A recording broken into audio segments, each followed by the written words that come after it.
Sa isang maliit na baryo sa Camiguin na napapalibutan ng malinaw na tubig, may isang batang mangingisda na nagngangalang Mateo. Si Mateo ay kilala sa kanyang pagiging matapang at sa kanyang mabilis na kamay sa pangingisda, ngunit may ugali siyang maging sakim. Kinukuha niya pati ang maliliit na isda.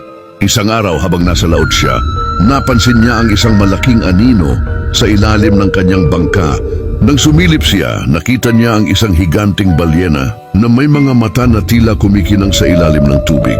Sa halip na matakot, nakita ni Mateo ang pagkakataon na mangisda ng mas marami. Kung saan may malalaking isda, naroon ang masaganang huli, sabi niya sa sarili.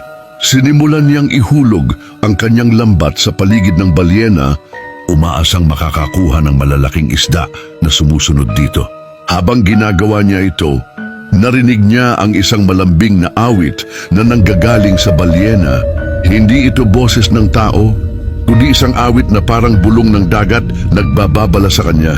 Huwag mong sirain ang mga biyaya ng karagatan, sabi ng awit.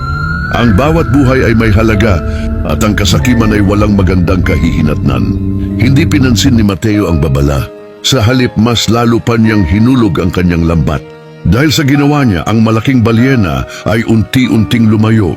Nang mawala na ito, napansin ni Mateo na wala na ring ibang isda sa paligid.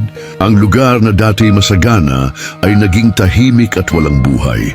Bumalik si Mateo sa kanyang baryo nang walang laman ng lambat. Ikinuwento niya ang kanyang karanasan sa kanyang lolo, isang matandang mangingisda. Ang balyena ay hindi lang basta hayop apo, paliwanag ng matanda. Sila ang mga tagapagbantay ng karagatan. Sila ang nagbabantay sa balanse ng dagat. Ang iyong kasakiman ang nagtulak sa kanila na umalis at kasama nilang umalis ang biyaya. Naunawaan ni Mateo ang kanyang pagkakamali. Mula noon, binalik niya ang kanyang paggalang sa dagat. Nangingisda na siya ng may pag-iingat at nag-iwan na rin siya ng mga panalangin sa mga tagapagbantay ng karagatan bago siya pumalaot. Ang kwento ni Mateo at ng balyena ay nagtuturo sa atin ng mahalagang aral. Ang kasakiman ay sumisira sa mga biyaya. Kung gagamitin mo ang kalikasan ng walang pag-iingat at walang paggalang, mawawala ang mga biyayang ibinibigay nito.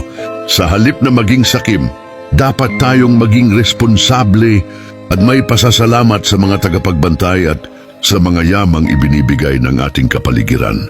Gusto mo ba ang mga ganitong kwento? Halika at magsubaybay para sa kwentong hiwaga at kababalagan.